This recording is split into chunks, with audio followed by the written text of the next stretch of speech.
Top of the morning to you, Rasa. Same to you, Dad. How are you today? I am great. How are you? I am also doing pretty well. Are you ready to know everything? Yes, I am. Let's do it.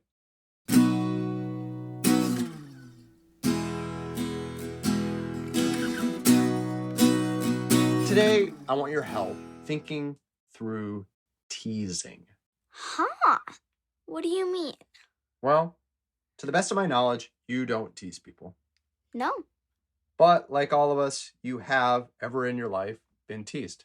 Also true. Really, in any normal time period, it's hard to go a week without some kind of teasing happening. And so a lot of people think, it's not a big deal. It's okay. Or maybe even that teasing is good. It's friendly. It's fun. It's just a joke. Relax. I thought this myself. You did? Well past childhood, past my teenage years, past college, and into my 20s. Wow. Tell me more. Well, then I went to this amazing workshop. One small part of it was everyone there dividing up into groups, depending on what they have in common. There was a tall people group. There was a short people group. There was an athlete group. There was a bookworm group. There was an I'm adopted group, a my parents are divorced group, and I have a disability group, and I have an accent group, and so on and so forth. There were 50 people there and at least 100 groups. That's how many different pieces and parts of ourselves each of us has. Yeah. So, what happened? For a few minutes, we all were asked to join one group with others we had something in common with. And then we talked and wrote down together one thing we never wanted other people to say, do, or think about our group, and then report back to everyone else. And guess what turned out to be true? What? Every group had gotten teased, and no one liked it. They might act like they do to fit in, to make it seem like not a big deal, or because they don't want the teasing to get any worse, but their feelings are hurt.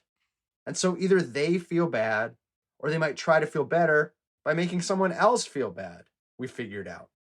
Teasing causes more teasing, so it's hard to stop. And that's something I wanted to share with you. We can stop this teasing chain. We can fight the big lie. We can remember and repeat what it took me until my late 20s to really see with total clarity. Big, small, kid, adult, no one likes to be teased. I think that's a good lesson. To be honest, I'm surprised it took you that long to learn it. Yeah, I think I did learn, like a lot of kids. But also, I got teased, I teased back, and when I was an adult, the teasing continued, but the learning and being told not to tease people stopped in many ways. Oh, that's funny. And it's interesting. I remember when I was in kindergarten, I got a 5th grade buddy to help teach me things like the alphabet and show me around the school. Maybe adults should get a kindergarten buddy to teach them all the things that kindergartners have just learned, but the adults have already forgotten.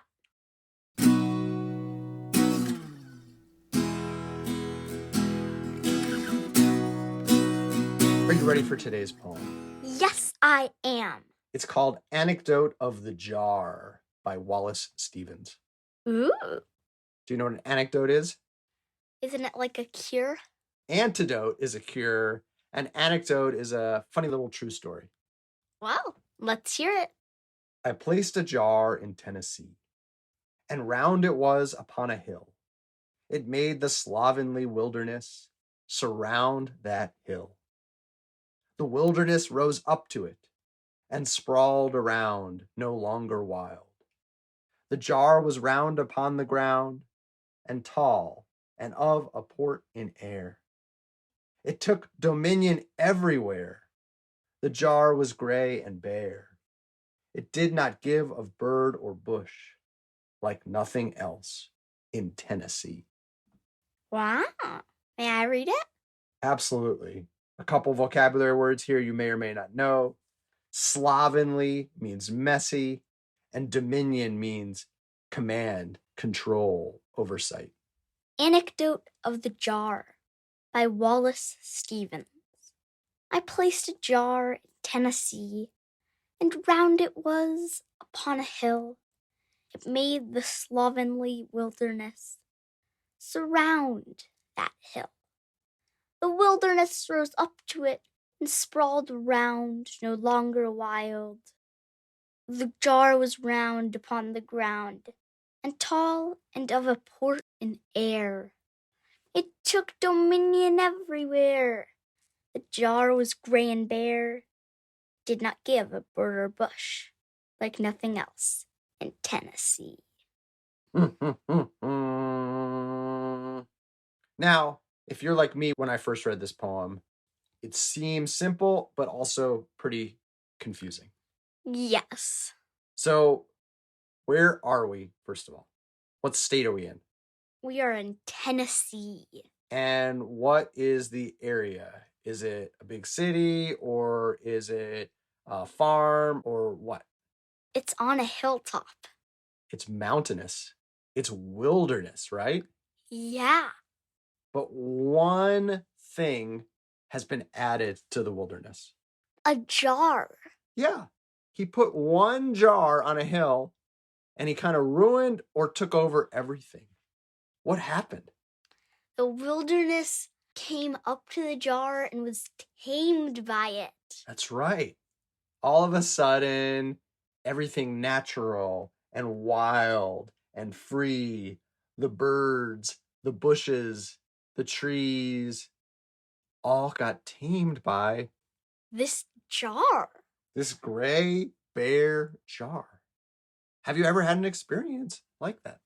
Let's say you're walking in the woods by our house and it seems so natural and clean and clear, and there's deer and there's trees and there's white snow on the ground, and then you see one candy wrapper fluttering around. Does it change your perspective on the scene? Actually, it does a little bit. It seems a little bit less natural. What about going on a walk and your perspective is totally clear until you turn a corner and you see a cell phone tower, or maybe even just someone's house and they've got a satellite dish? It seems a lot less natural and more cell phone satellite dishy. Yeah, you're less isolated, you're more connected.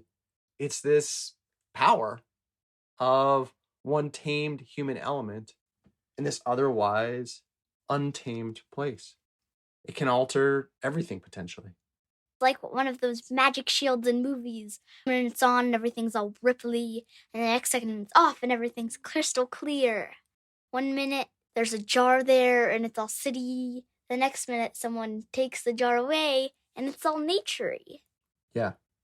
Putting one thing that doesn't usually go somewhere can change your perspective on the whole place. Yeah. In our community, we have things that are kind of the opposite of that, where we pick up trash and other things from the river and kind of keep it flowing free. Flip-flops, candy wrappers, garbage bags. And who knows? Maybe even a bare, gray jar.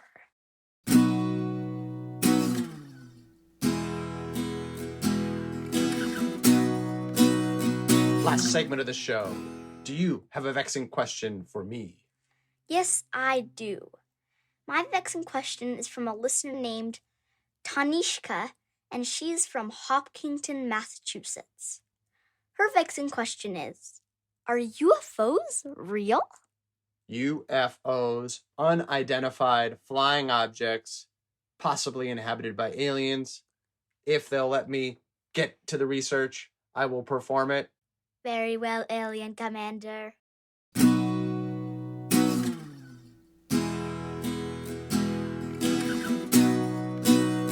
I'm back, and I've got the answer to Tanishka's vexing question. UFOs are definitely real in the most basic sense. Objects flying in the sky that the person spotting them can't identify. They could be a cloud, a plane, a comet, a satellite, lightning, but if you're not sure, they're unidentified to you. Where some people make the leap is deciding if they can't identify it as something obvious, then it's obviously something mysterious, specifically an alien spaceship.